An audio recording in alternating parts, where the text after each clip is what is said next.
Thank you, Ajarn, for coming. Ajarn, in the Paramattha-Dhamma, Survey of Paramattha-Dhamma, there's a section that says, Kammaja-rupa arises at each of the three moments of citta, the arising, the presence, and the falling away. What does that mean? I don't understand. I don't understand what it means. Citta can be separated By the three, yes. and our condition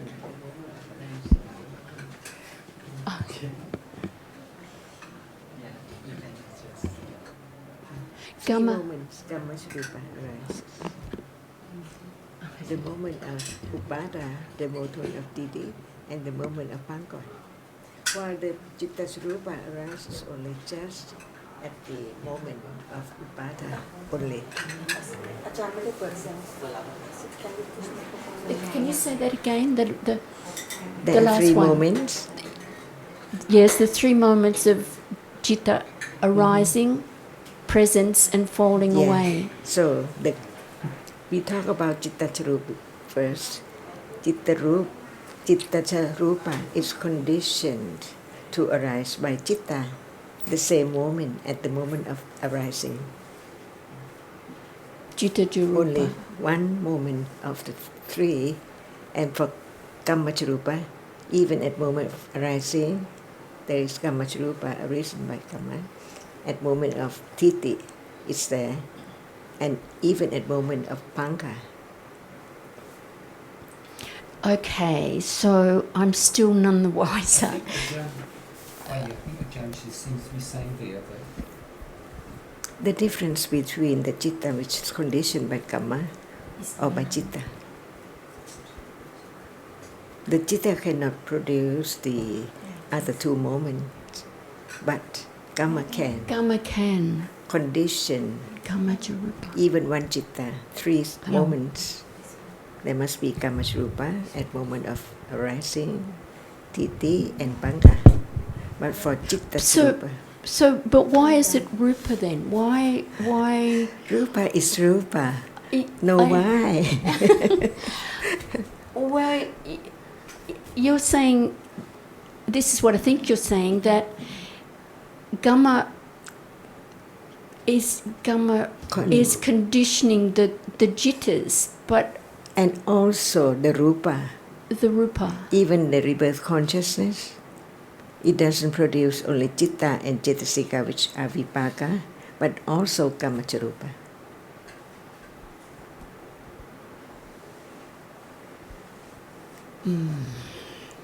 I don't think I'm any wiser.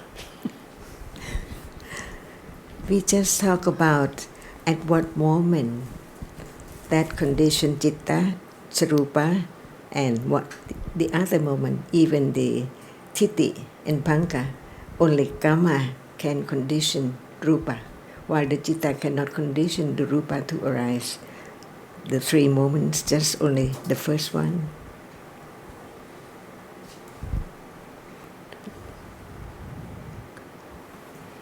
Each moment of 3 moments. Thinking of citta. about Rupa arises by conditions. Yes. And when it is Kammaja-rupa, can you stop the arising of Kammaja-rupa? No. And in order to show how many moments the Kamma can condition Rupa, not Okay. just the moment of rising. But at those, okay. Yes. But for Citta-rupa it's different. And Uttu is not, Uttu cannot condition the Rupa at the moment of, Only at the presence. yeah. Yes, yeah. And without Citta, how can we know to explain the Kammaja-rupa? But we can explain how and when it arises because we can have Citta to know at what time the Kammaja-rupa arises.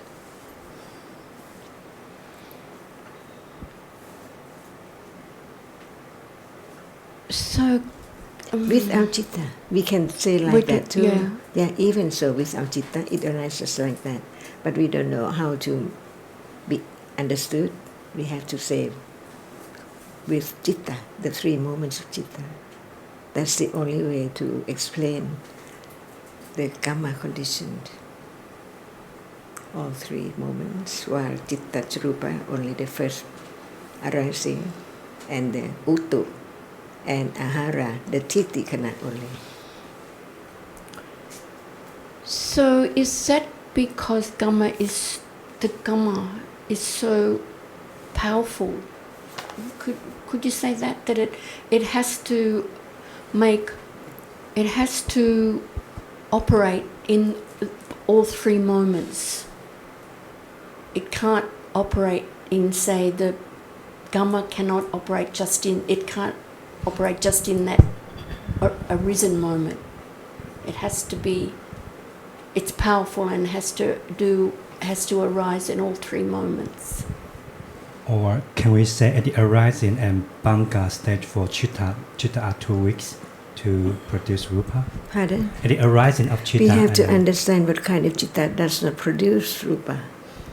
Like the 10 cannot produce Rupa, but the other Citta can. That's why we learn to understand how many Cittas does not produce Rupa. Right. But the arising of the Chitta, it cannot Not produce on Rupa. the Citta, at the moment. How to explain Rupa without Citta when it arises? See? So we need something to compare or to understand how many more moments Kamma condition Rupa to arise, while Citta can have only not as many moments as Kamma. No. But can we say the other arising and the Bangkok because the Chittas are weak when it's arise not? We cannot say that. Because we have to understand what is Citta Sarupa. At moment of thinking and the intention to speak, just condition instantly. And when Citta does not intend to speak, it cannot condition the Kamma Citta Sarupa. Okay.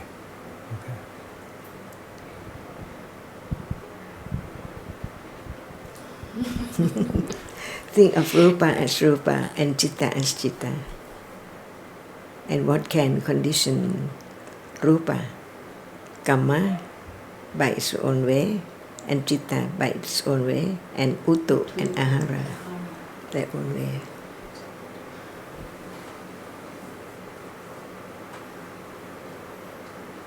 So if you just want to talk about the arising of Rupa without Citta, please explain. How can one explain? Arising of Rupa without Citta, did you say? If we don't talk about Citta, how can you talk about the arising of Rupa to be known?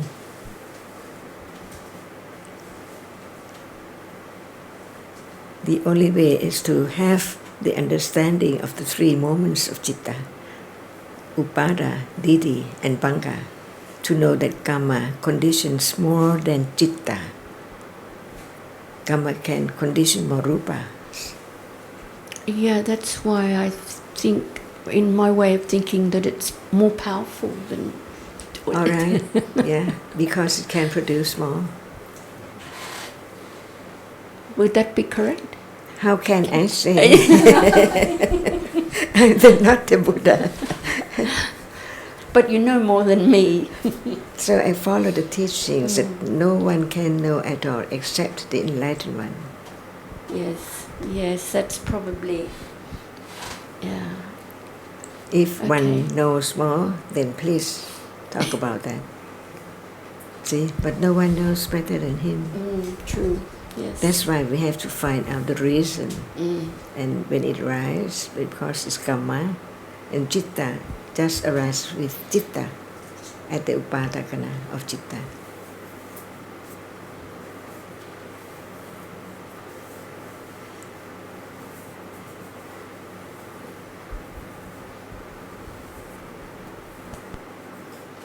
Can it be known?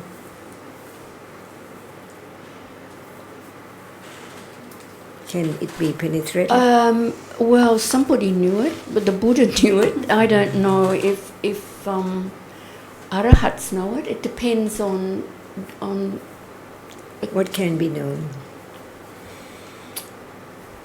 The present moment can be known. All or just something? Not Well, everything. only one thing at a time. And other thing, can it be known the other time?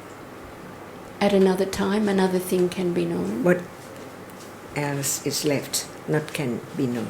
Can you know Passa right now? No. See, even there is the understanding of Passa. Yeah. It has to be there. But it cannot be known as we are not the Buddha and the Sariputta's right understanding. It depends on how much you don't know until it is there. That it can be known. It can be known by your accumulation. But we don't know about the others. Can the breath be known? No. Not for you, Not for me. but for the others, who knows? No expectation. Even you cannot know now, but who knows in the future? So that cannot be known until it is there. Because there's no you, no one at all, only the accumulation of the Sankhara Khanda. Now, later, it conditioned the moment which no one knows what is that. Well, I don't know that there's no me. I mean, I hear it often, but Is it true? I believe it's true, but there's not the actual penetration of that. Can it be? It can be known. It has to be. Do you known. know when? Oh, no idea. But it can But be known. But I think I was also thinking this morning when a lot of these books, it doesn't seem to tell you like you tell us about now and that. I mean, I read a lot of commentary and stuff. But the words talk about now. The words Chitta now, Chittasikas now, Rupa now.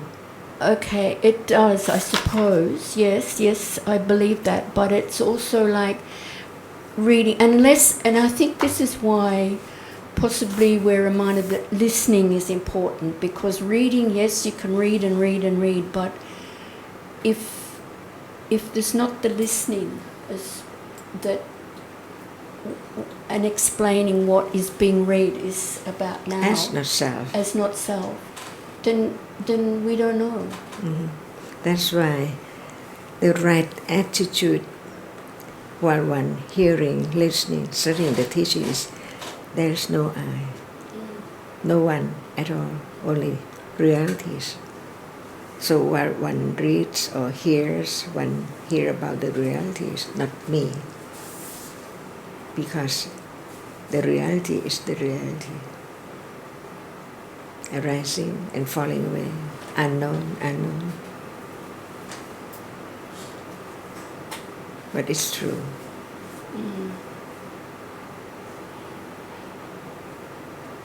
So at the moment when the Rupa is the object of bright awareness, can you know whether that is conditioned by Kamma or Chitta? See? No. Not at all. Because all of them are together, very close. Yes. Not the 8 Rupa in Akalapa only yet. It's impossible. Because each arises and falls away in split seconds. Again, like what reading about the Mahabhuta Rupas and the derived Rupas, those 8 Rupas in Akalapa. My imagination is quite large, but really they're so minute and they arise and fall so fast. That's why we live like in a magic world.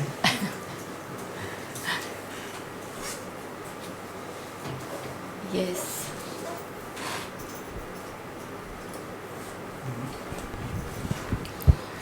Ajarn, when we have ice cream, if we have 2 big bites of ice cream, Together? together? Yeah, Two big bites? a Or big one? bite of ice cream. Ice cream. We might have a headache because the ice cream is too cold. Can we say at that time the rupa is conditioned by this ice cream, or it's actually from? We are not sure. No one knows. No one knows. Okay, it's not necessary the ice cream. Okay. Right now, can you know the hardness condition by what? No. It's the same No. as ice cream and headache. Okay. Okay. There must be conditions. So even when we have some food and have a stomach, and it doesn't How mean. can you know the it's not- vipaka? It's the result of what Dhamma, which has done how long or how short? Okay. It's only thinking. By having such thinking about whether this condition that is not moment of being able to understand directly, because the idea of something as cream and the headaches there. No reality. Even the coldness is gone and the headache is gone. What everyone is talking about, they are gone. But it brings about the idea of this and that all day, all year, all life. And we try to understand the conditions by oneself. It's impossible.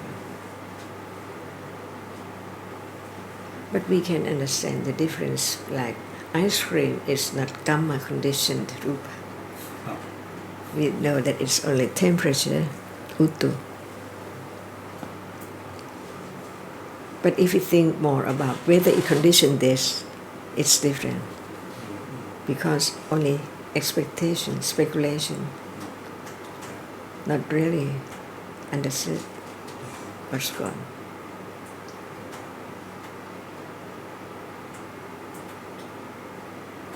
So what would you like to know? Now, yes. But it takes so long to have such conditions to lead it to reality right now. Well, there's a lot of the time in my day, you know, I just remind myself, look, it's just now. Well, for example, this morning coming to the bus, there was a big, like, festival in the street of dragons, Chinese dragons, and the drums and the cymbals, and so much noise, and I was feeling, and then the thought just came to me, well, it's just sound. And in that moment, that annoyance just dropped away. Different moments. Different moment. And that, you know, we talk about there's just this moment. But we're never really in this moment. It's always somewhere else, thinking about something, or even when those moments of, look, it's just what is now. That particular moment has gone already. And then there's another one and another one. And what is after? And After. What comes next? another one. Another reality. I again. I Curiosity again. very, very Speculation strong. again. Yes. Until that are different realities. Ajarn, it seems a lot of time we think about Dhamma with the idea of a whole. When we say that, for example, that anger falls away, it's still me. And actually, anger falls away whether or not we know it. It's all the time, everything is falling away, but there's no understanding. Just a lot of remembering and thinking with no understanding. It's natural, the way it is. So one can understand the difference between panya, right understanding, and wrong understanding of the idea of self. What is more?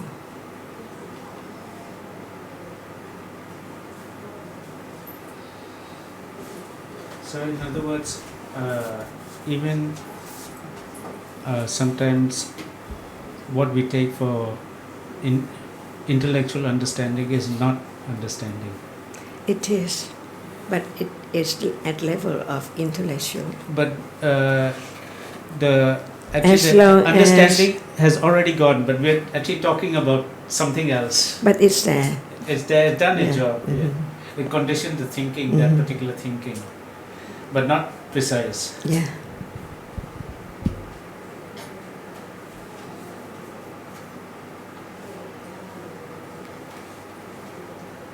So just live to understand Dhamma And to listen. until it appears well as it is. Just the word appear well, see, it has to be object of right understanding at what level? Till now, I don't even understand that concepts are not real and they don't appear. Concepts don't appear when there's thinking. Dhammas appear, but concepts don't appear. But it seems concepts appear. So no understanding.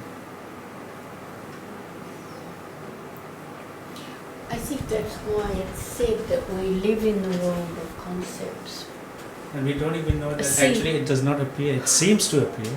Well, it seems very real, yeah. Yeah. But and that's what I'm saying. Unless we hear, and we're taught that, then we just go on and on and on.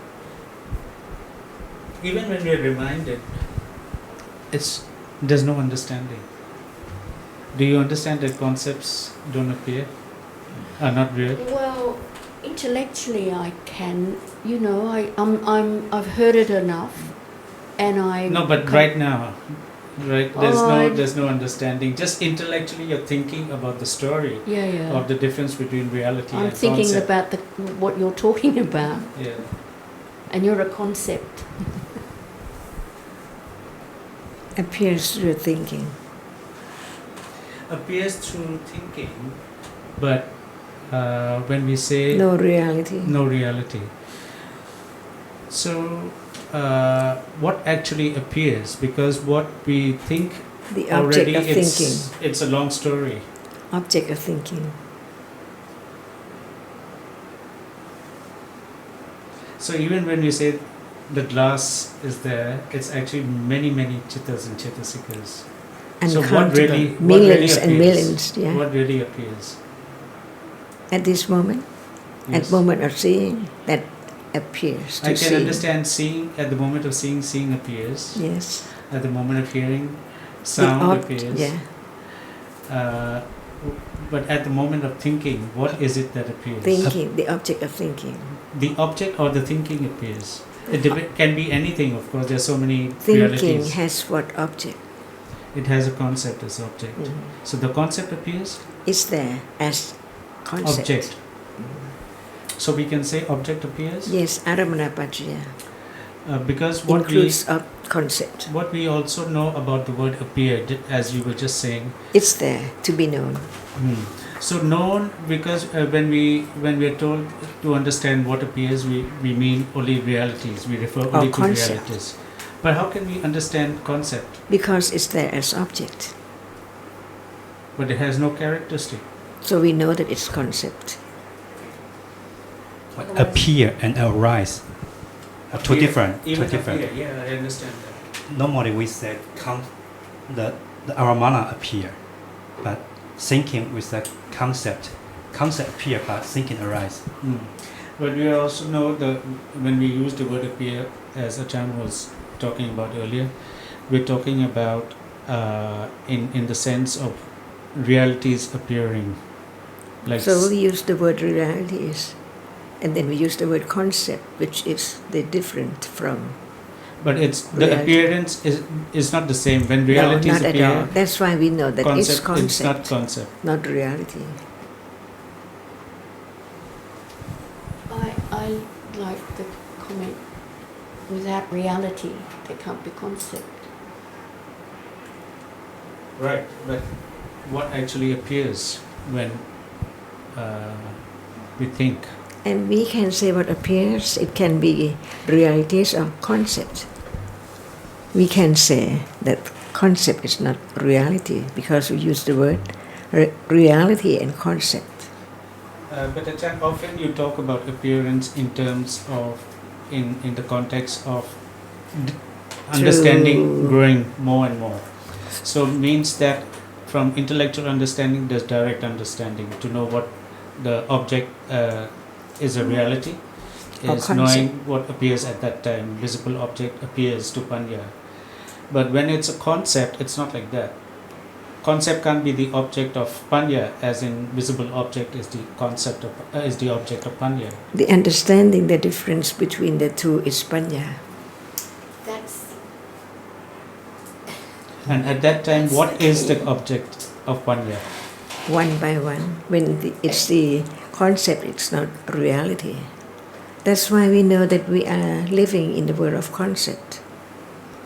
Kun Sukhin, Kun Ashita, That's Consider- how it appears all the time, and that's how. And we are told, as Azita just reminded, that without realities there wouldn't be the idea of Sukhin and Sundara and Azita. So we know that it is realities that are arising and performing. we don't know functions. if we haven't heard the teachings. We wouldn't know. No idea at all.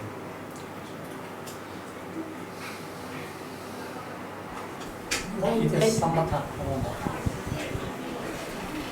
The concept is not a But still, in that, samatha form is a concept of a in that, even in that case, Samatha Bhavana knows when it's the object is concept, but the understanding is to know the difference between calm and not calm, and how calm can be increased.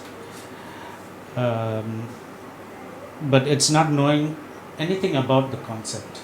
It's knowing the chitta, how the chitta with this concept as object can be calm. He may concept appears well. the concept is concept. Sure. Calm is calm. Concept appears well. In samatha or in jhana.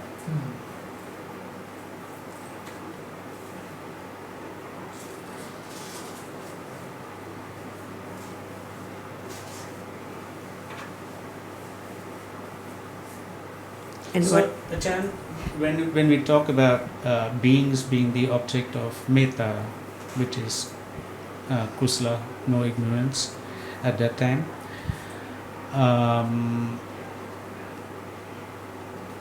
and if there's panya, what does panya know at that time? what level? Both in samatha and in vipassana. Vipassana, I understand, know a reality, but what about samatha? So samatha knows the object, which is the object of samatha. No understanding of that object as a reality. So knows in the same way as right now I know that Zita is there? No, it must be different. The object of jhana is there, not ashita. And in But the it's still the object, something. in the case of metta that reaches the level of jhana, what is the object? Like the object of jhana, but it's not that object, it is being. A being. So it knows about the being, or it knows about what?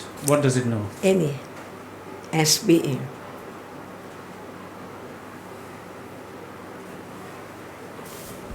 maybe it knows the being as a being, and therefore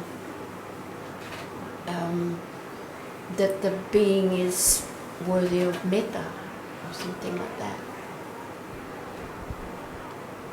rather than of anger. Yeah, but that's any level of panya, any level of metta, any level, even the beginning. So what's the difference when it reaches that level of jhana? Knows better, what it means to know better. I can't answer because I don't know jhana. That's why we have to learn what are the object of samatha, whether it is nimitta or not nimitta. Because you see that even the arupa jhana does not have any such nimitta.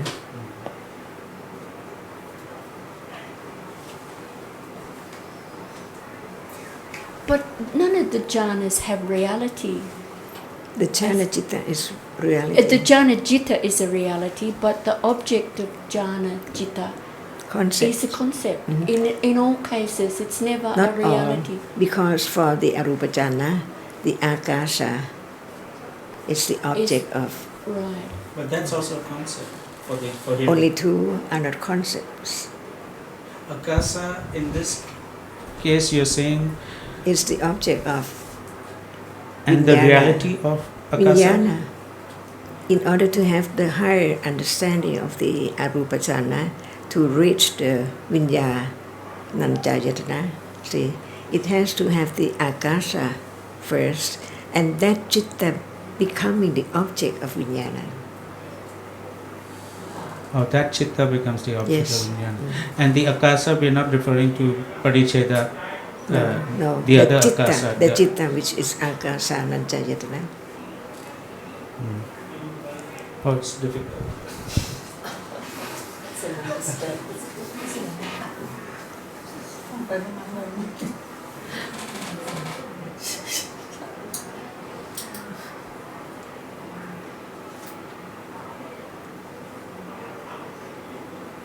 So even, I think we've talked this before, but even the Buddha had concepts. Yeah, why not? Of course, and the Mhm. but they Understand the all difference. know that yeah. it's just concept, it's not real. So we can't do without concepts.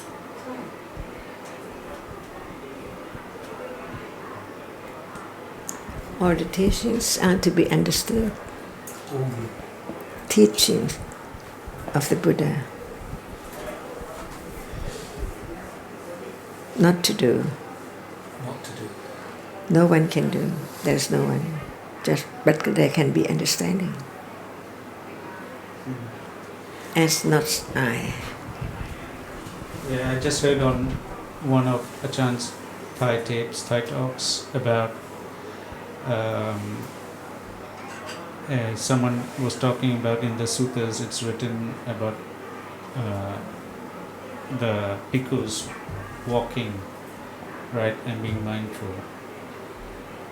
And some saying, so when it's written like that, how are we to understand? I mean, then a chance, it's not, because normally we think that the Buddha said to follow, to do the same. When we hear about the bhikkhus walking and walking meditation, whatever they call it, then we think it's a practice to do something. Then Ajarn said, the Tipitaka is, so that person said, so now we read and you're saying we don't just do what it says to do? No, Ajarn said when we read to understand what's being said. Well, I think I mentioned just before you came that because I read a lot, and yes, I understand what you're saying. You read and you think, oh, I've got to do this, but without hearing from the wise person that it has to be now, and that there's no self to do anything. I think that's the most important thing. That if I could hear that just forever and forever, it still takes a long time. But I think that really is the most important thing to learn, that now cannot be controlled. There is no To be one. truthful.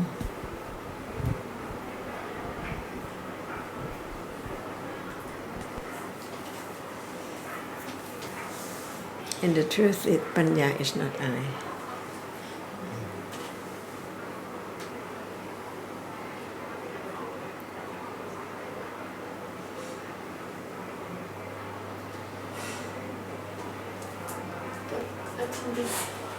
There's a lot of I, because even when you hear that, it's kind of like well,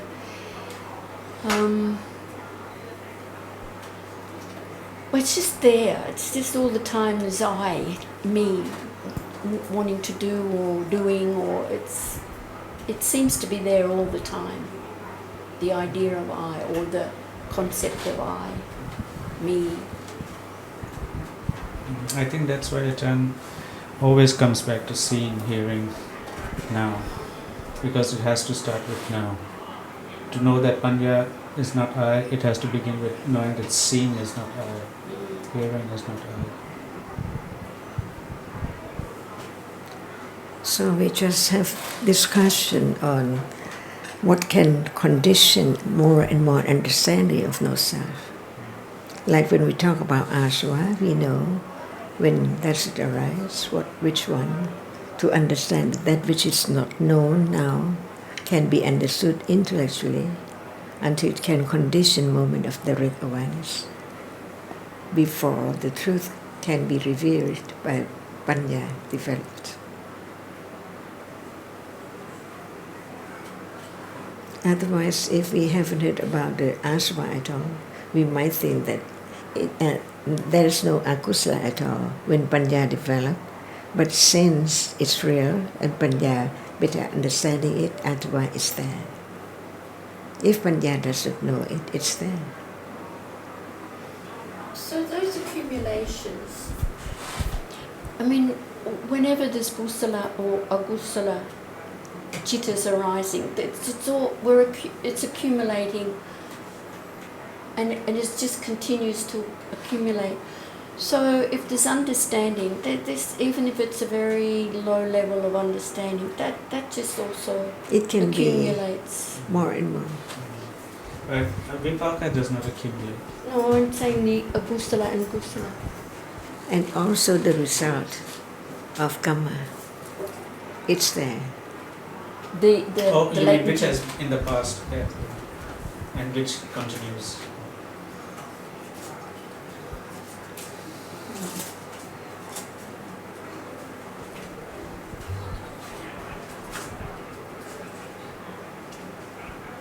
So it's like that's those three: kilesa, karma, vipaka, and The circle, that's it, isn't it? That's non-stop. non-stop until Panya, Panya knows. how to get out of the circle of birth and death.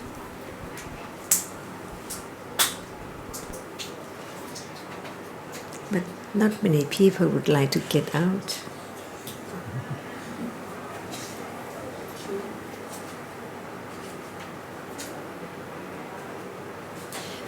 That's surprising. You know, we read about the truth of suffering, and it's all, you know, birth, old age, sickness, death, being separated from loved ones, not getting what we want.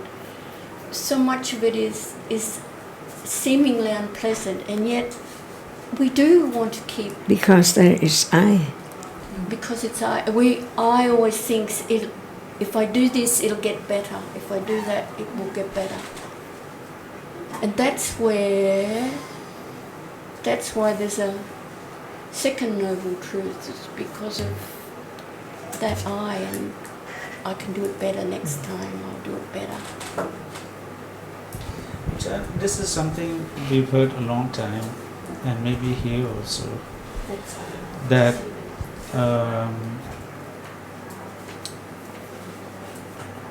why the Bodhisattva had to be born as a human to become a Buddha is because there's both happiness and unhappiness, pleasure and displeasure. And the conclusion is that it's very hard to develop understanding if one was in a happy plane. How true is that? It depends, because one does need to be poor and to have sickness to be known as no self.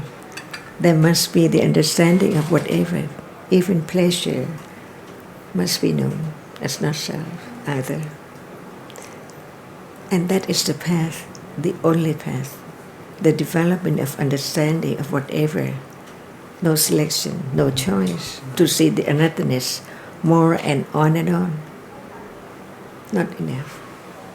So in the end, if it's a matter of Panya that is the leader, then it does not matter what the reality is.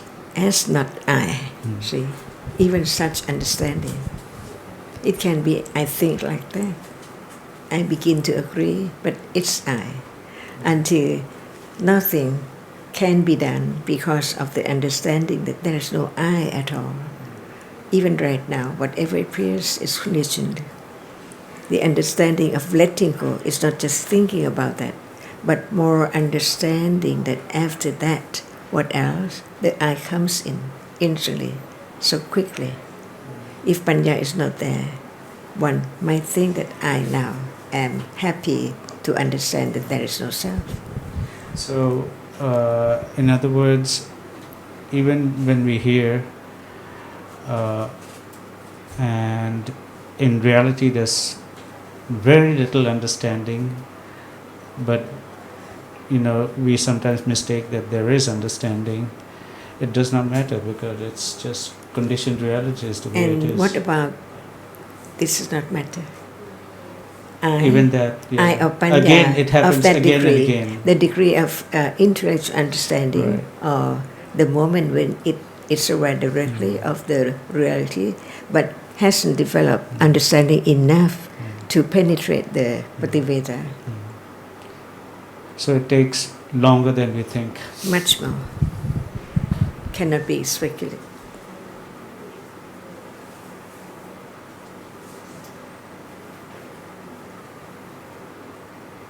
The more there is understanding, it conditions the more letting go with panya, but not the idea of self as firm as before. I'm very impressed with what I once heard you say, that the Bodhisattva does not think like anyone else. He thinks, while we all just think anything, any experience, we think in terms of how to get something, how to gain, how to get some result.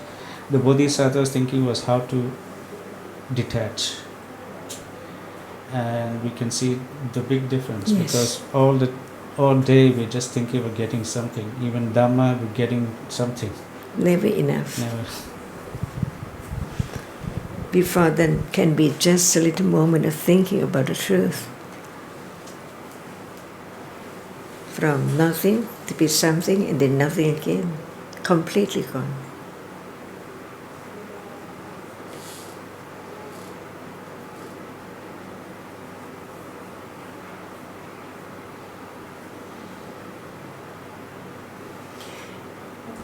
Ajarn, that's something, nothing, Like nothing, seeing something, nothing. That you're talking about jittas and now jettas, yes. everything. That is so fast. Mm-hmm. And it has been directly understood. Yes. Yeah. It And- takes even longer than you said, Sujin. The more understanding, the more one can understand it. How long?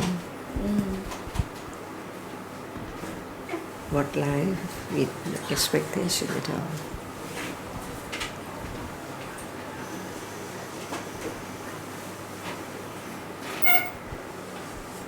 But then again, Azita, it's not like it's about reaching that level of understanding where you see nothing and then there's something. It's just understanding what appears better and better. So it doesn't matter. Even that step is, you're still thinking about what at the end, right? But even now, there's so much ignorance and. But that's what's happening now. Hmm. Nothing, something, nothing. Yes, but it may not be what's needed to be understood even now. Even now is just to understand what appears, which is anything that appears. And even intellectually, to appreciate that is a long way. I mean, we have one moment of appreciating that it's only about now, but then again, lost in stories again and again. Well, I think then that's a good example of not controllable. Everything.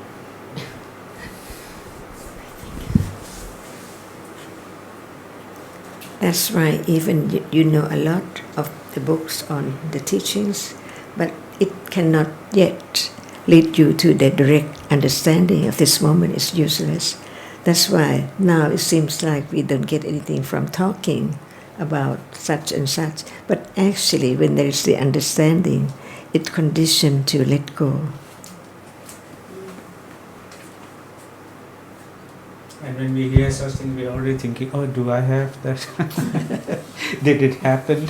Well, I'm glad to hear that.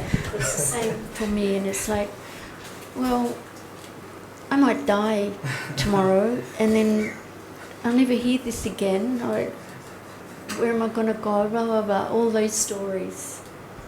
Useless stories. That's why Ajarn was reminding us today about how the self is always coming in to take over. Yeah, and even in Dhamma, when we think we have understood, even that time, it's the self again. That's why it seems like there's no thinking of I, but actually after 3 moments after seeing, it's there. That's why we cannot say what moment is the idea of self, but it's there for sure. And I think, Ajarn, your reminder about everything has to be Natural. natural and also in order. Means if wrong view is not eradicated, then other akusala is not going to be eradicated. So, because sometimes we always think about, oh, we have so much sensuous attachment, we have so much anger and all that, but first is wrong understanding that has to be eradicated. Otherwise the self is always coming.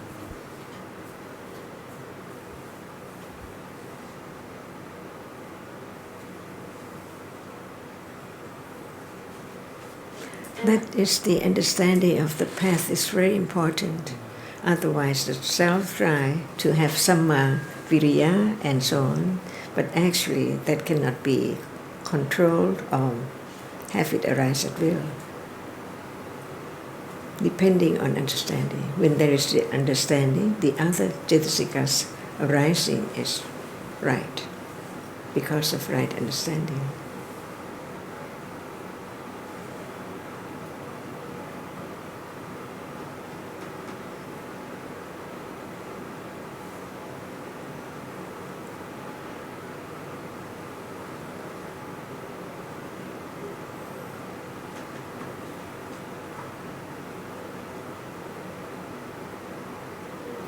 It comes in that self, because the more you read about the good things, you know, giving and being kind to people, and then I see the things in myself that I really dislike, and more than trying to be aware of the present moment, it's like, I don't like that, I'd like to get rid of that. But that's impossible. Only eventually. As long as I, there must be conditions for all akusala cetasika.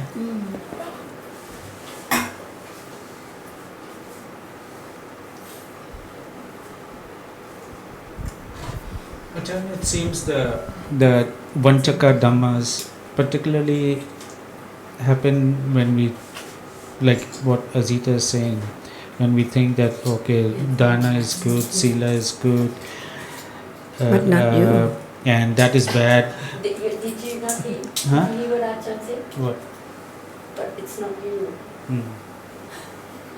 And those situations that I'm talking about, when this is akusala, this is kusala, and then there's I, and then that's where the chance of Vanchaka Dhamma is coming to, because we want not to have akusala, we want to have kusala. Then there's a cheating dhammas that come in. Yeah. True.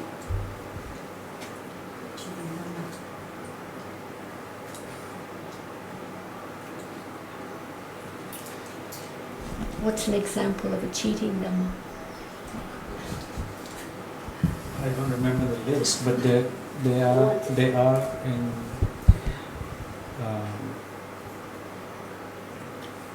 for example, if I remember one that says like you think you should be detached, right? And then you don't feel anything towards something, right? And you think that's detachment, but it's actually just indifference with ignorance. Also, I think another good example was an enemy described, you've often brought this up yourself, Kunsukin, about Lopa, which is an enemy disguised as a friend. That's a good example of a Vanchikadhamma. It's mistaking what we think is good, which is not good, not helpful. Actually, I was looking at the word Vanchika recently, and the root of that word is vanch, which means we get the English word wonk, to be wonky, or to be crooked or deceptive. And I think we're deceived a lot of the time. Actually, there's another word too in English that we have for that wonky. It means not only wonky. It's there's another English word. It's not used very often, but I thought, oh, that's that word. But I think we're often deceived in our life, and we're trying. I was looking at wrong view. In wrong view, the Buddha said he does not know of another single Dhamma which is so destructive of kusala and understanding. He said that quite explicitly, that wrong view, miccha ditti, really is so destructive. It destroys there and then. Just think about it. Mistaking what is akusala for akusala, right? It's destroying. It's really bad. Yeah, it says that it stops arisen, or it stops. There's two aspects to it. The arisen, or it stops. I want to get this right. The arisen, the potential for kusala to arise, it just cuts it out, and then it minimizes, or it stops the opportunity for kusala to grow.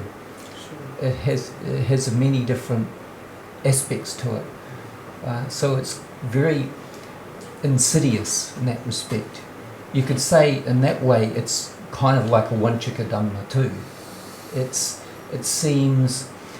I was thinking about this during the week. I think it's so obvious. I wouldn't classify it as Vanchaka. Vanchaka is a tricky one, but that one is quite straightforward. I mean, if you to you it's straightforward, but for other people, right. For other you're people, right.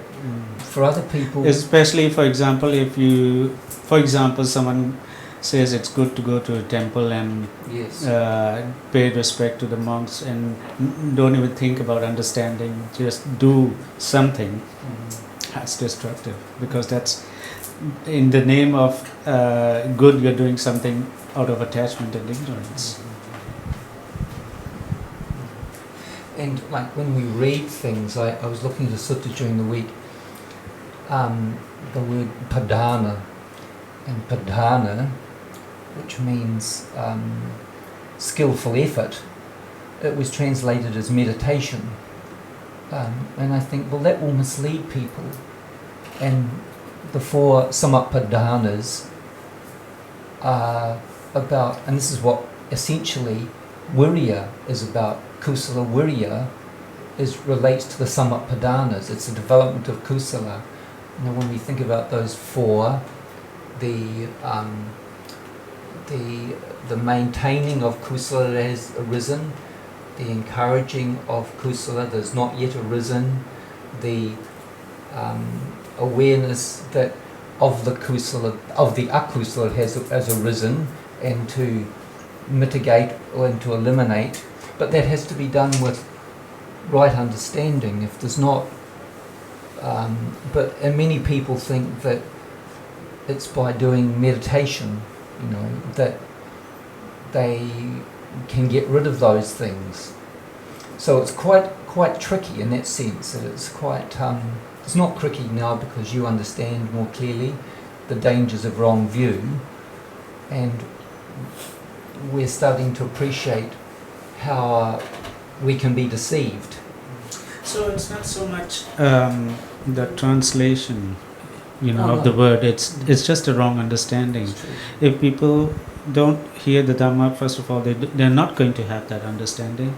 And if after hearing it and still they don't understand, then they don't understand.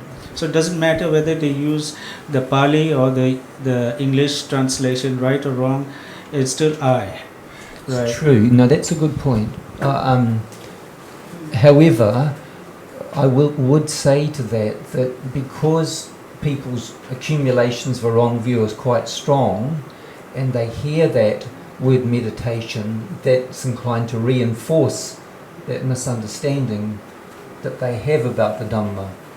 That's something that you do, and so because ultimately, there's actually a verse that I'm thinking about here that the Buddha said that it is. It's the understanding, is like you were saying then, Sujin, it's not the word. The Buddha said that also. It's the understanding that's the important thing. It's the understanding that's the refuge, that's the protection, not the word. He said, Nat Vyanjanam, it's not the word. That is not, it has to be the understanding. If there's not the words, you can use all the right words, you can know Pali backwards and forwards, but if the understanding can be not accurate, so that conditions more and more misunderstanding about what the path is. It's quite tricky. But you do have a point about the words too, Ajarn. Ajarn, it seems that's the way why it's so bad in terms of in the sense that it's destroying the sasana when you misrepresent, because people would not, those who call themselves Buddhists, who are born into Buddhist families, they at least agree that there's no one wiser than the Buddha. So now if they read that the Buddha taught them to meditate, that's actually destroying the teachings, right? And it's dangerous. So you're right in a way that if they're told to meditate and they use the word meditation as a excuse to do something, then it's particularly dangerous. Because if you agree that there's no one wiser than the Buddha, and then you hear the correct Dhamma, there's more chance. If you hear that there's no one wiser and you're convinced there's no one wiser than the Buddha, but you hear the wrong Dhamma, then you think this is what the Buddha taught. So it's destroying the teachings.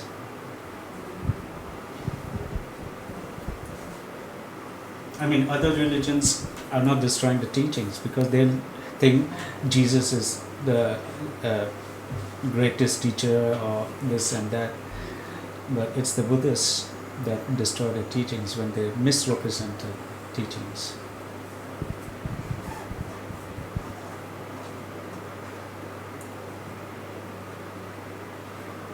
I think that's why we can be so grateful to Ajarn, because I know that I was very lost when I first came to Thailand.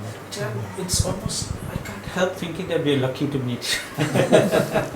Some say that I'm lucky to be born Thai. Because, and yeah, I think also I'm lucky to be born Thai because I can listen to your tapes in Thai, because I consider those that you recorded, that's been recorded, your talks, it's like, priceless. And it will go on, last for whoever is ready to listen. I mean, it's hard to understand from the Tripitaka directly, but your help is like, it's priceless.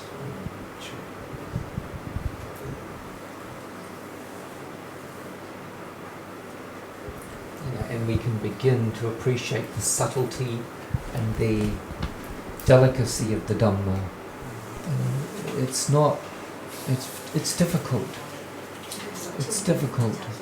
And though with patience and persistence, and it can be done, but it does take a long time. I appreciate that more, because sometimes, like often the Ajarn, I think, oh, samsara is very fearful. It seems to me a very fearful place.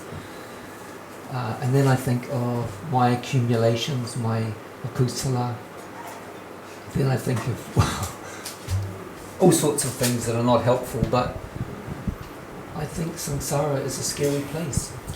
But is samsara a place? It's just Well, chitta cetasika. True, I know that, but I get swamped by concepts.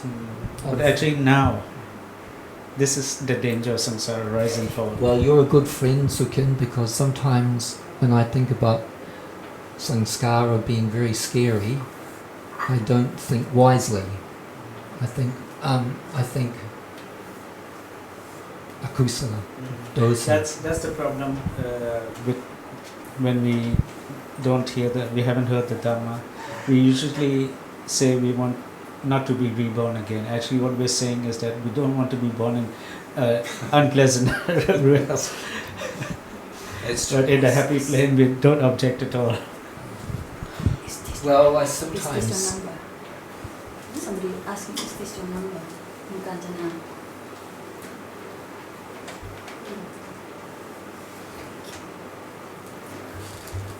I sometimes think in terms of human birth, there is possibility of hearing Dhamma still. And also, of course, I think in Devaloka there's still opportunity. But there is not opportunity in animal realm or Preta realm, and certainly not in hell realm. So there's probably some advantage, but you're right, mostly I think in terms of me, or self actually, to be more explicit, being born in an unpleasant place, because mostly during the day it's mostly a kusala. But there's no other way. I can appreciate that more and more. Just because I have a kusala, just because I'm fearful of samsara, it's not gonna, that doesn't help wisdom to grow. I can appreciate that. Acha, is this why there's not only the Buddha before he was Buddha, Bodhisattva, even Savaka is Bodhisattva? Yes, because there are three kinds of savaka. So, because what I'm thinking is Three that kinds of bodhisattva, not savaka. because even for Savaka, even the who become arahata quickest must, in his, while he's developing understanding, he's not just doing for himself. That's the way to letting go the self. There must be all kinds of kusta. It's nekama.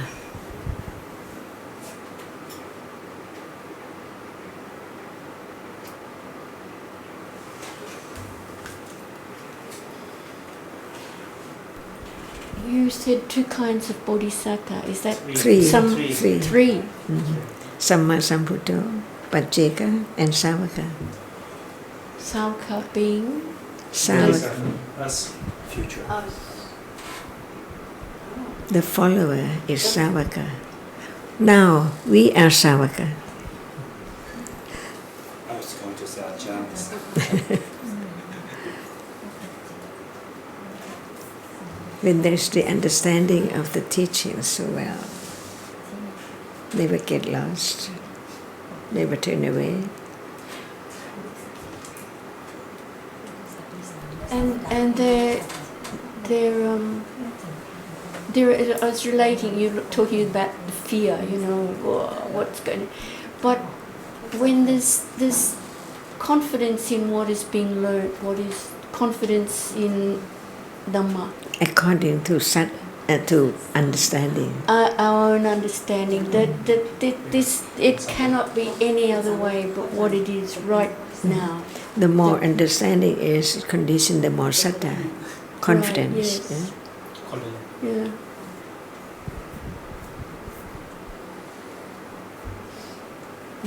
just a little comment from the Mangala Sutta, and it says, because it is not owing to a wise man that there is fear, it is not owing to a wise man that there is peril, it is not owing to a wise man that there is calamity.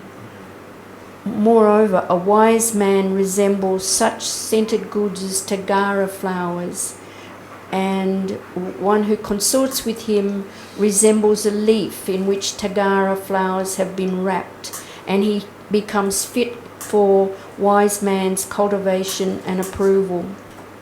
And the other one, the opposite to that, was dead fish wrapped up in leaf, and that's when there's mixing with unwise people. But I thought that was really nice. From moment to moment. Moment to moment. I was thinking a child just now from moment to moment, but also is there also the idea that, like here we are amongst this thing, this is like being leaf wrapping around flowers. I mean, if there's no panya, of course it's not that. That's from moment to moment. It's only when panya does one associate with the wise. But also we know that it's because generally in the situations of life, we know we have friends who listen to Dhamma, and then as against we have friends who don't listen to Dhamma. So being with friends who listen to Dhamma is also in a way like associating with the wise. Because you see that actually the wise one, the highest one, must be Arahata or Ajarn Sotapanna, but Arahata is different from Sotapanna. So Arahata is Pandita. And for Sotapanna and the rest, which are not Arahatas, they still have akusala citta. So at the moment of being kusala, it's Pandita. At the moment of having the akusala, it is pala. So one cannot say that Asotapanna is pala or Asotapanna is Pandita, because it can be either pala or Pandita according to moment. But for example, let's say in the case of the 8 worldly conditions, gain, loss, all these happen because we're in the world. So I'm also saying, being a human being, we socialize, we have friends. Now there's a situation where we are surrounded by good friends and we are surrounded by bad friends. So not taking into account that there are kusprachitas, akusprachitas, and especially if we still have a lot of akusla, we have putujanas, we are helped by other people who are wise. So in that case, even though those other people are also putujanas, they are kalyana putujanas, sometimes they say good things. So in that sense, also a kind of association, right? Even if it's not, we're not talking about that particular moment, we're talking about a situation. Can't that also be referred to as associating with the wise? It depends on the moment, because you see that when you keep company with pala and you do not follow the idea at all, Then you're wise. just for the sake that you can help them, otherwise you won't mingle with them. And it said that don't even go, even by thinking about. See, even thinking about going to be surrounded by the wrong people, the pala. And that is that a situation like what I was referring to earlier, Savaka Bodhisattva, when you're with a bad person, you think about helping him with Dhamma. Mm-hmm.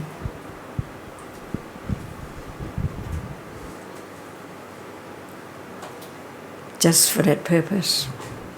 Yeah, and there was I was looking at a sutta during the week about that too, and the Buddha was sitting in the forest, and these youths came up to him when they saw the Buddha there, and they paid respect to him. He was in a very quiet place. And then Mahanama came along and he said, "Oh, it's wonderful, Lord. These youths, they are rough, they slap women on the back, they do bad things, but they come along and they pay respect to you."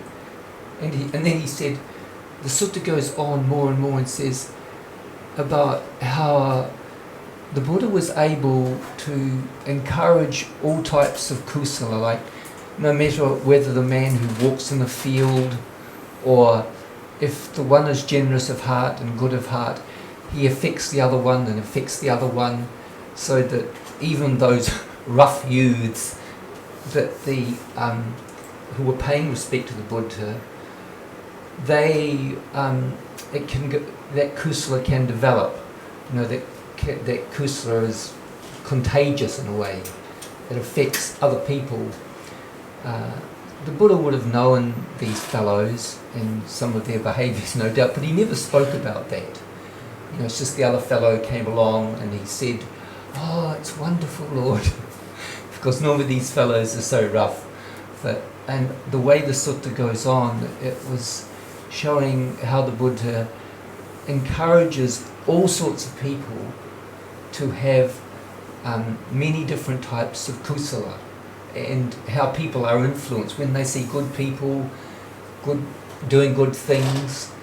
It encouraged more and more kusala. You know, even he didn't talk about development of panya necessarily. He was talking about kusala. So whatever situation is appropriate, you know, with our friends, it might be with.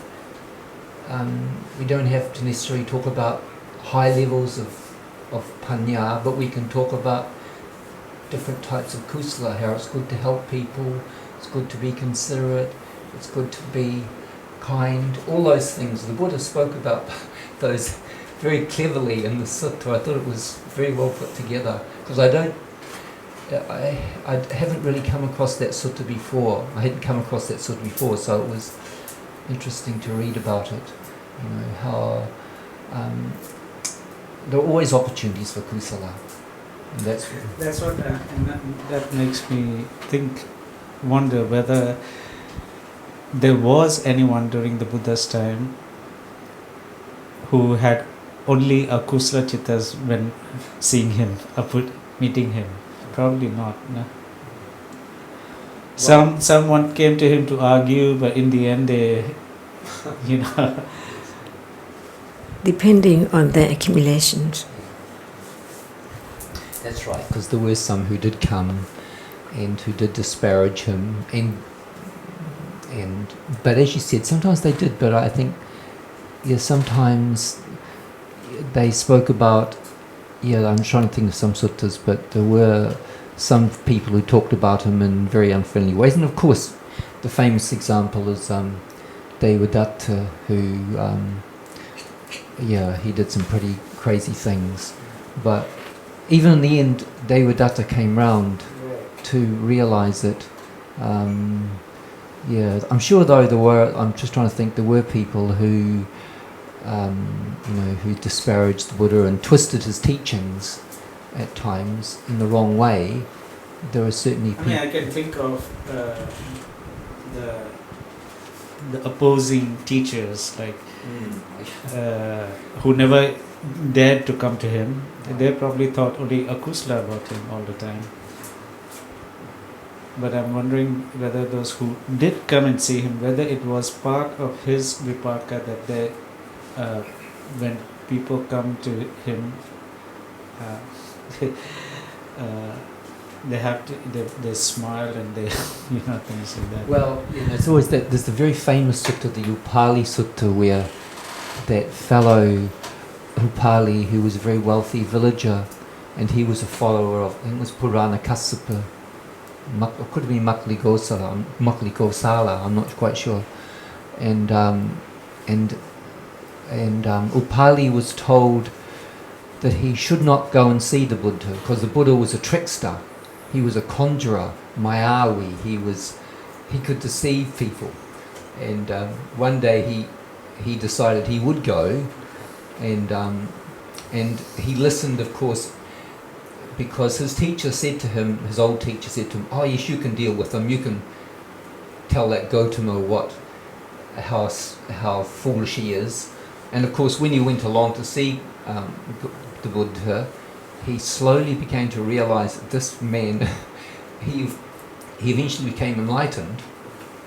And his old teacher was, when he heard that his ex-pupil, his very big supporter, had become a follower of the Buddha, he didn't believe it.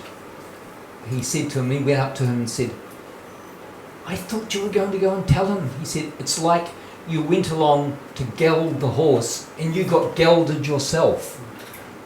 Or it's like you went along to catch all the fish but you got snared in the trap yourself." But immediately when he came to see his old teacher, he initially, what amazed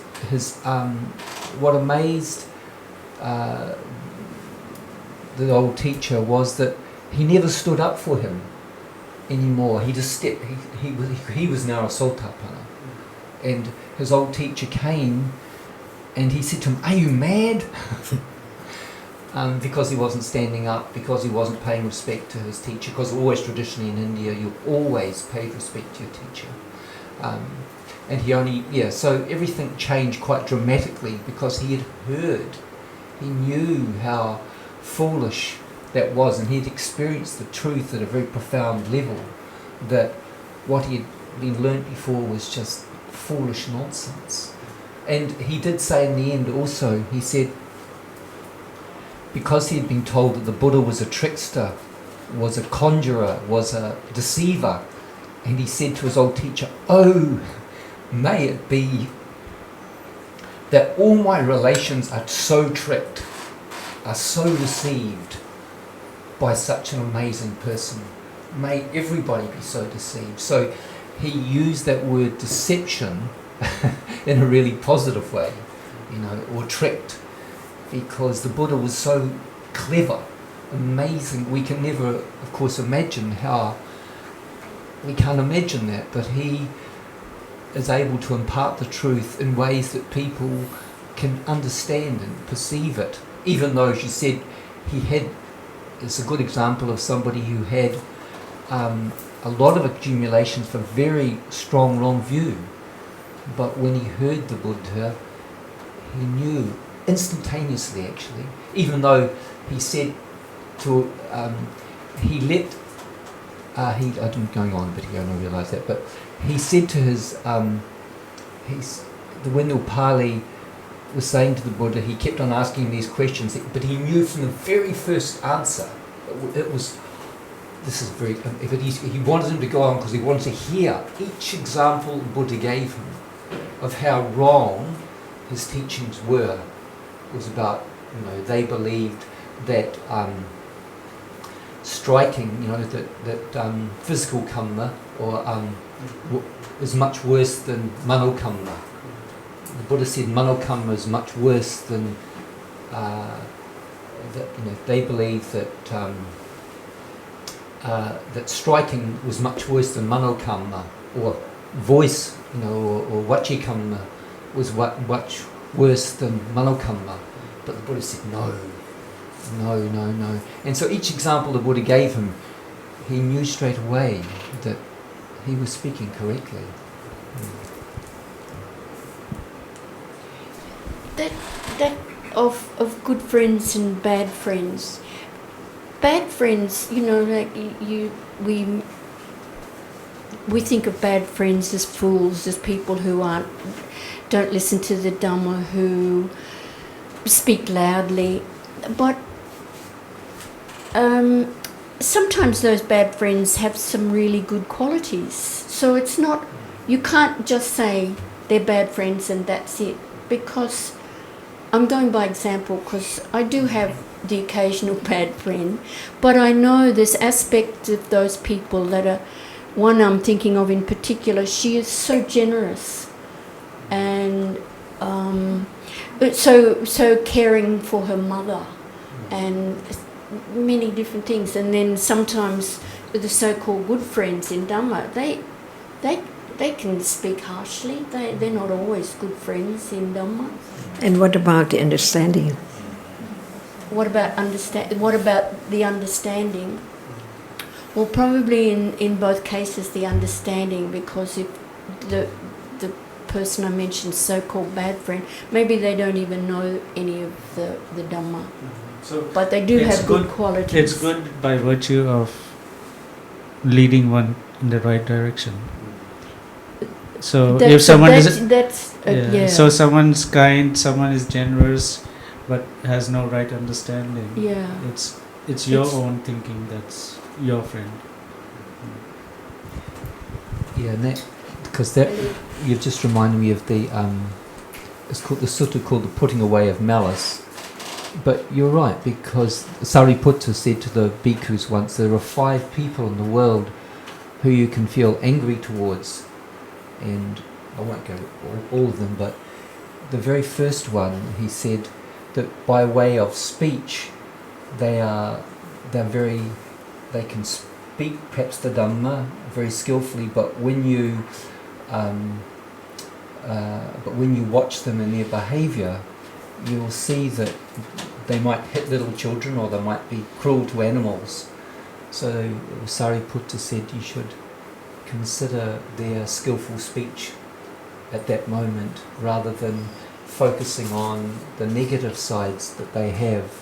So, and it goes through different types of people that we are angry towards, but there is always an opportunity, Sariputta was saying, to have some sort of kusala in that person's behaviour, so we can be happy and glad in our own hearts that they have some kusala in their life, rather than, because, and we're all a bit like that in a way. I think we all have different types of kusala and akusala at different moments. But sometimes you don't know that person and you know only his bad. Yes, Yeah, true. so, True, totally, yes. Like I was watching a film yesterday about Ted Bundy. I can't think of anything good. About what? Ted Bundy, you know, Yes, Ted right, Bundy. Yes. Multiple mass murderer. The serial killer Angulimala in the of 70s. Angulimala of the 1970s. But I'm thinking it's interesting because we talk about bad people. In that example there are 5 people. The last one that we can be angry towards was the Buddha, or people like the Buddha, you know, who are all good. And there are some people who don't like him. And Sariputta encouraged people to be with that kind of person. So it's not just sometimes. Yeah, I was quite interested in that sutta because we can be angry towards good people, even, and we should, you know, reflect in a skillful way rather than just have aversion, which we sometimes do. But Ajarn, anger actually hurts one's own chitta. Like today I was very angry with Haji. Oh, for hours. For hours. Haji is so happy, but you're not happy. No, he's also not happy, but yeah.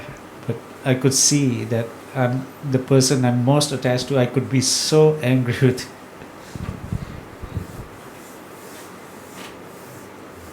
And that's why they are just concepts. And that's why, sorry? That's why people are just concept, no intrinsic characteristic. The person can be thought about with attachment or dosa.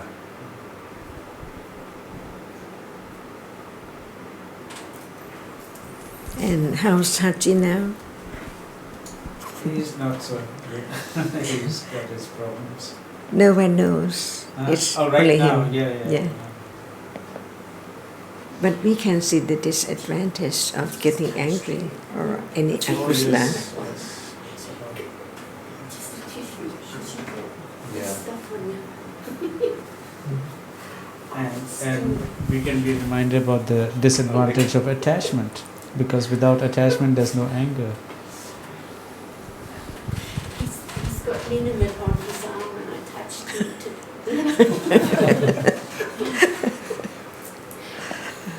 It's the city different. Agusla Park.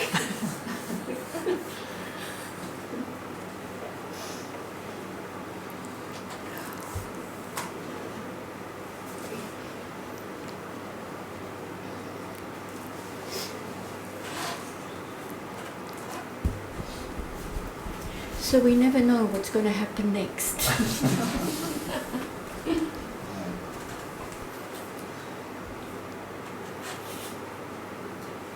Can it arise again?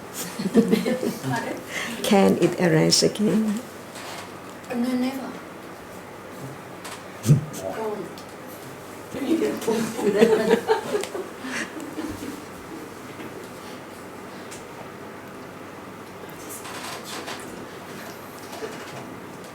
No, it's okay. It's okay.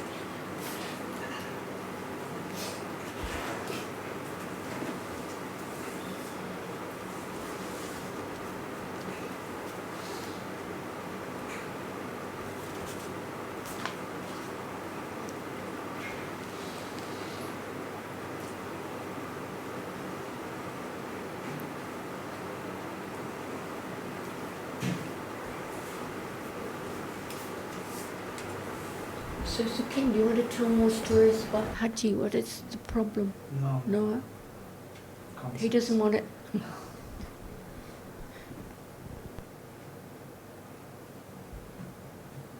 As Ajarn just reminded, what if I'm going to start talking about his akusa, Ajarn will say, what about now? Right. Which is good.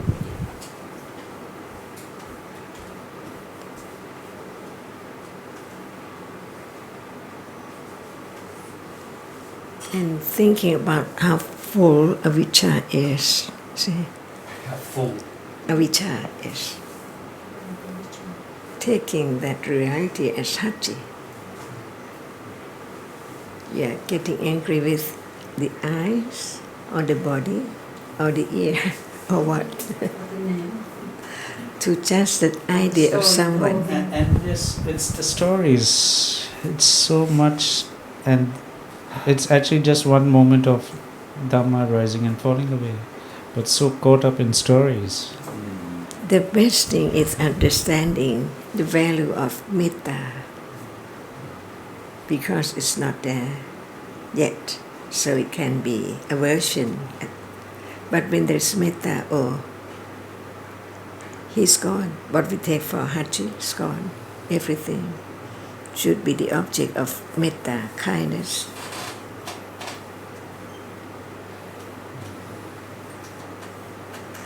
Just see one another, we don't know how long. So the best thing is to be friendly.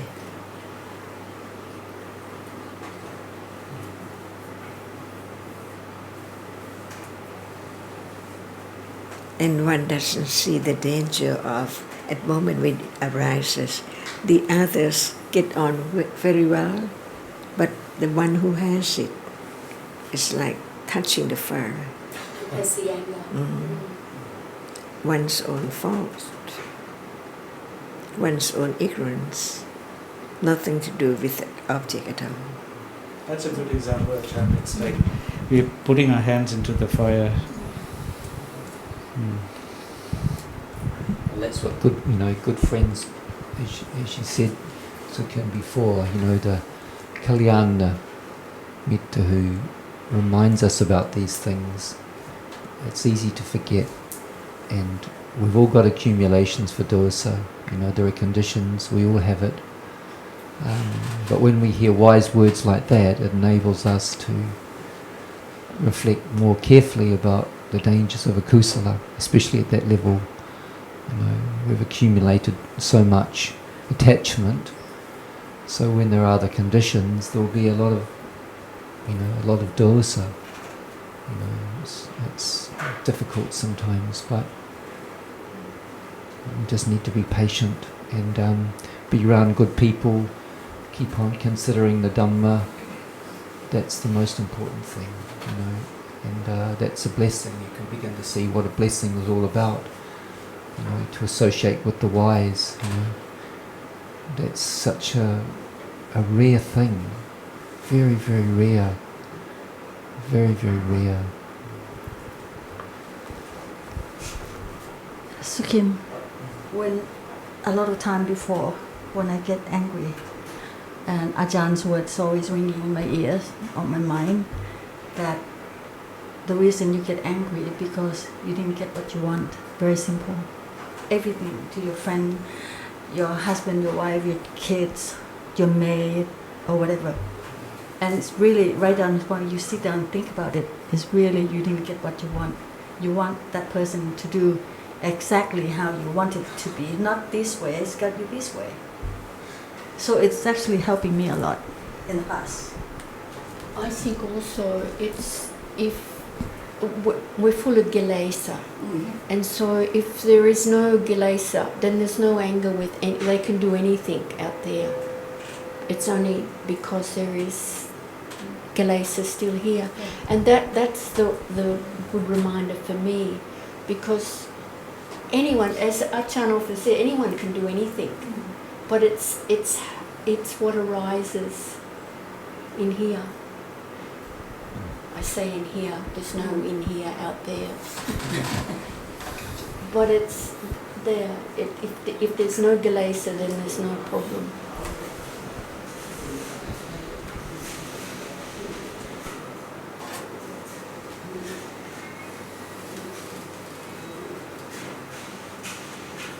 So the Buddha say, if you hold yourself dear, you're not angry at other people. Right? If I hold myself, If you hold yourself dear, you're not angry. it means the same thing as if you see that the chitta Those accumulate. should not hurt the chitta. Chitta gets hurt. If you see that all akusala hurts the chitta, and you don't want that to happen, then you don't get angry. Is that what you mean? Is that what's it meant? It's accumulation of dosa. Mm. In the chitta.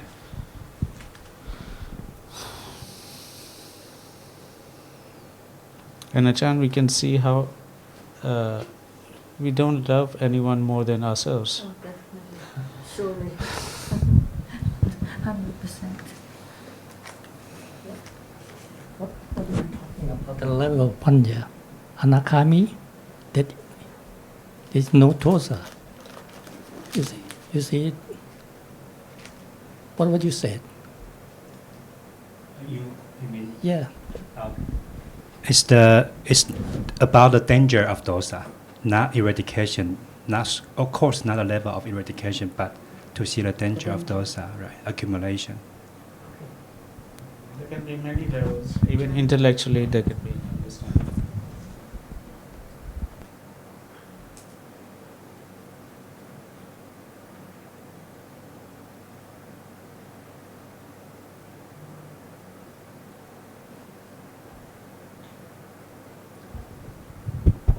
I remember in the Suddhimagga there's an example of a bhikkhu who,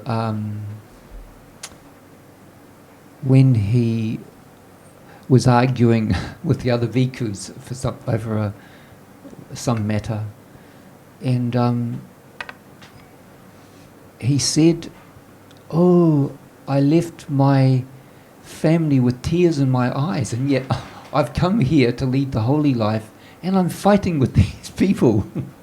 This seems crazy." And I always remembered that. And it says also that anger, it says that it burns up its own support like a forest fire. So you see the beautiful forest, that was the analogy they were giving. You see the beautiful forest, and a fire destroys the beautiful forest. And the fire, of course, is the fire of dosa, which destroys. We don't think which is the physical supports of of our own body. You know, it disturbs and it harms the physical environment of where we live, so to speak. Yeah. So perhaps I like Ajarn's example better, that, you know, it's so harmful, you know, but we forget that the attachment that underpins our anger, that's the problem, which we tend to forget about all the time. I know I do. One knows that as long as Panya is not ready to understand that, there should be just the hearing more, develop more understanding, to be conditions for different level of understanding the danger of akusala then. No matter it's not dosa, what about lopa? And that's what I was just thinking. We say, oh, you know, anger harms and anger burns. But in the meantime, there's lots of lopa just going on and on and on and on. No, I think when it says burn, it's just showing the particular aspect of anger. It is not like, it's not saying that anger is dangerous and lopa is not dangerous. It's just showing anger is like that, it burns. But all kilesas have Panya as the opposite enemy.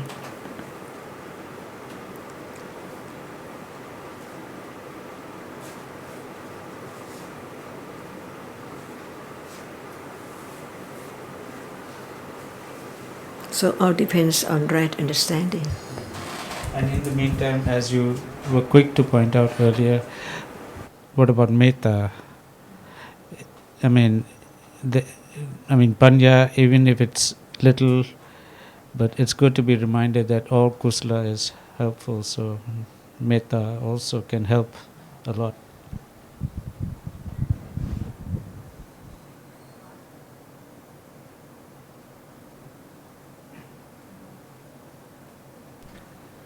The metta I would like to share for the past 2 weeks. Discussion Dhamma is blessed for the right understanding, but also there are so many living examples of people having metta. You know, they consider other people most of the time. So that's what also very fortunate for me.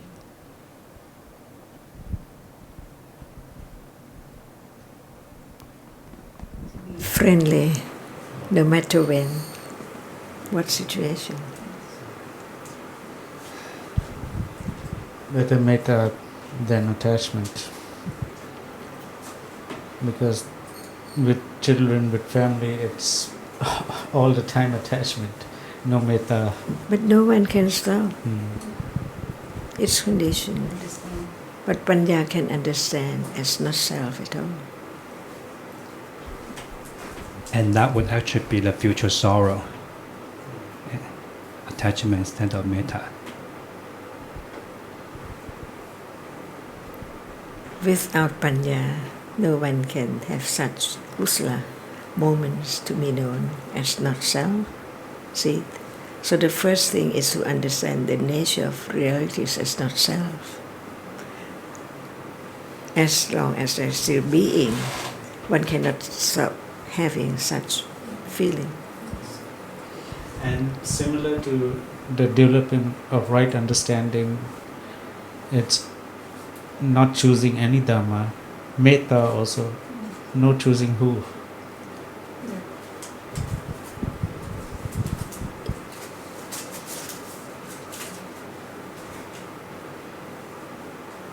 And actually it's time to understand dosa when it arises. As the wife, we just think about dosa when dosa is not there. I mean, metta does not eradicate dosa. It's only panya that eradicates dosa. What about moha? We talk about lopa and dosa, but moha, we don't talk much about moha. Can you see? That's the thing, you can't. We talk about that shows well, up. this is it, because if there's moha, there's like... Because we understand it is there all the time when a kusala moment arises. Yeah, because it's all... But it's not clearly known. Right. That's right. Whatever appears as something that one can think about and understand it as yourself. Because with Lopa there's moha anyway. Yes, but when there's understanding, no akusala cetasikas can arise at all. With kusala. So it's automatically just letting go little by little, according to the level of understanding.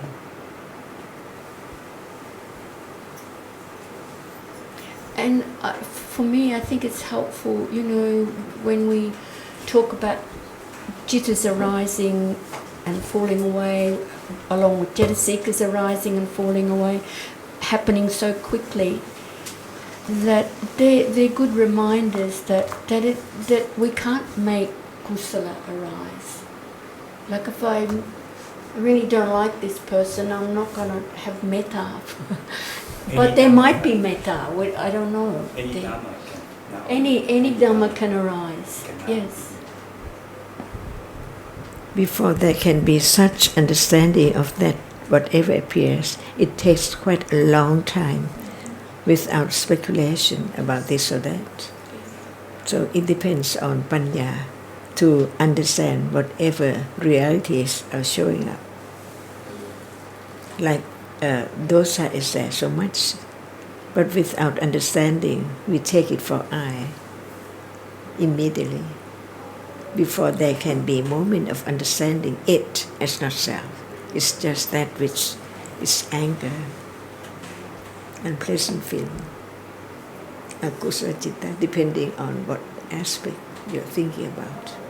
Before there can be the direct understanding, which is right understanding of the characteristic as not self.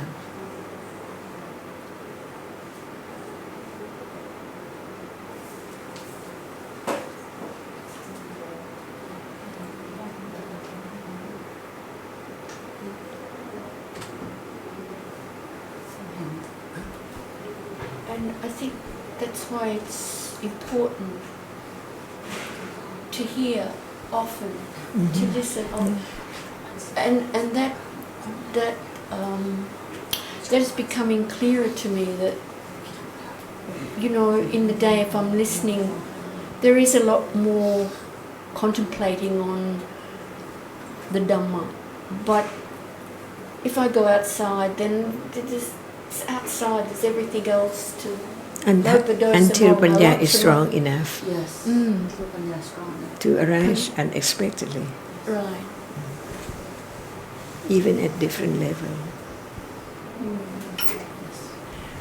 That is satya, is parami, to be truthful.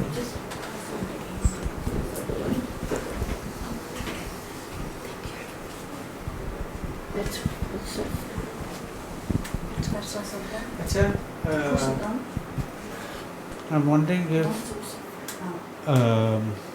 there is any particular purpose that you talk a lot about understanding, seeing, hearing, smelling, tasting, touching, because it's only these vipaka chittas are easier to understand the nature of chitta. We cannot say easier. Why I'm saying this is that because if you're to understand chitta, because we talk of as these being vijnana, we're not talking about the cetasikas that arise with it. We're talking about when we refer to examples of chitta, we say seeing is a chitta, hearing is a chitta. But when it comes to thinking, because it arises with kusala or akusala, that it's harder to understand the nature of chitta. As long as there is the idea of I, there can be so many ideas. Okay. Yes.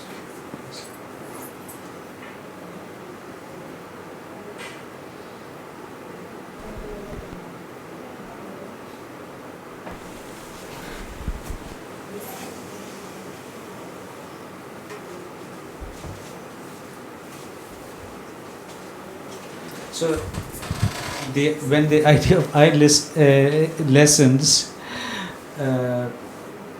it seems, would that mean asking less questions and listening more? Because you see, it has to be the right understanding from one's own consideration. Considering, wise considering, see? Because whatever you say is useful. And then if I'm wondering about this thing, and I ask questions with the idea of self, it shows that I don't value enough, I don't have enough understanding of this moment. Yeah. And also expect to understand this or that at what time, but actually any time by conditions. It's more powerful than thinking about that. It's suitable time. Even so, there's clinging.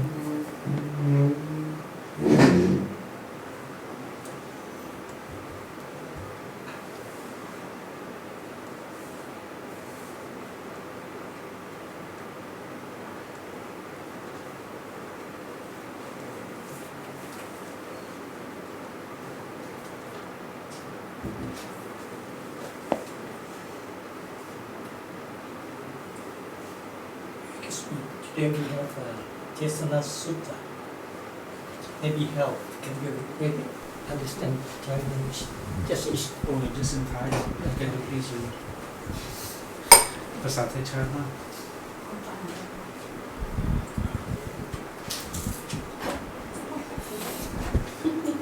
The Tesana Sutta is like a Where that, what where that's Tesana Sutta. In where, from where? What? In the Khuttaka Nikaya Itivuttaka. Itivuttaka. Itivuttaka. It's about the Dhamma statement. There's two. One is in Thai just เธอทั้งหลายจงเห็นบาปโดยความเป็นบาป Like everyone have to see that what the akusala dhamma by what ความเป็นบาป as a kusala. The other one is เธอทั้งหลายขั้นเห็นบาปโดยความเป็นบาปแล้วจงเบื่อหน่ายจงคลายกำหนัดจงปลดเปลื้องในบาปนั้น It's like the panya to understand the akusala dhamma by the ความเป็นบาป is like is a akusala dhamma. Thai in Thai ใช้คำว่าจงเบื่อหน่ายจงคลายกำหนัดจงปลดเปลื้องในบาปนั้น It's like to understand the dangers of akusala dhamma.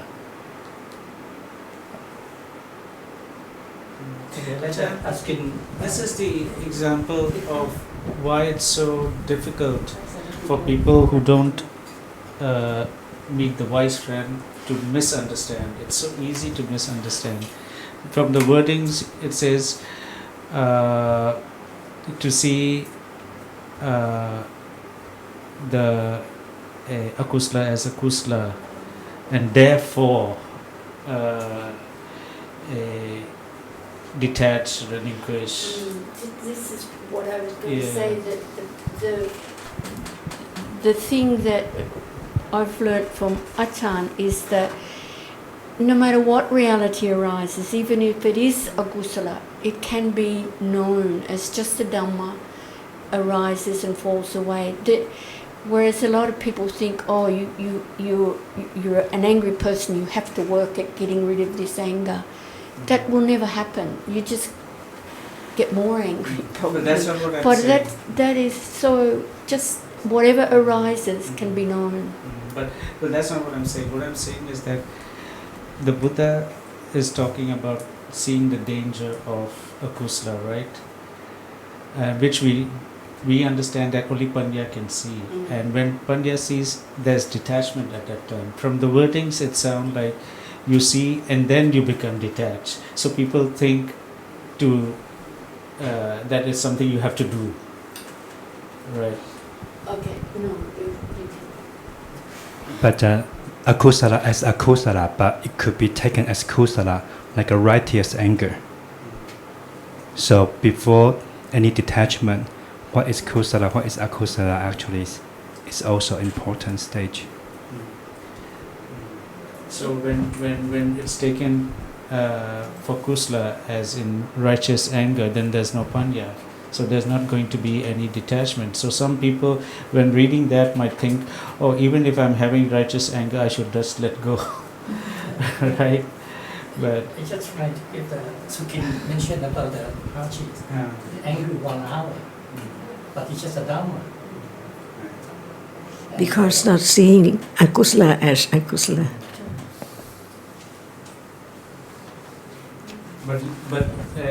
but at least also not trying not to have with the idea of self.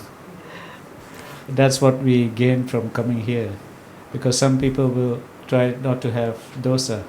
No by matter doing this and doing it grows or it's less, right understanding can understand it as a reality. Until then, it takes quite a long time.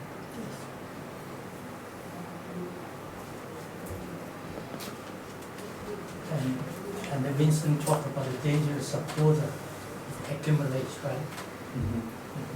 And it just remind me in this today's sutta.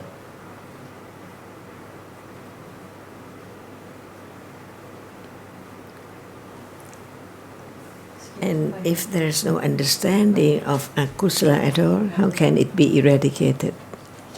Exactly. I think that's a really good point, because if we don't know whatever is arising, then we just go on and on and on. Or try to letting go. Try to let go. Yeah. This one's flat. Vincent, would you like to say this? Ajita's leaving Is next it- week. okay. You want to do this? This is because I'm the English speaking person. You won't be here next Because time. you're Oh, leaving. Saturday, yes, Saturday I will. Saturday. Oh. That's okay. May the Kusala deeds I have done today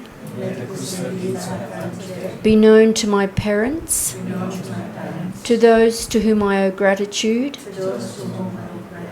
both in this life and past lives, to relatives and friends, and to all beings in other realms. May they all rejoice in these Kusala deeds.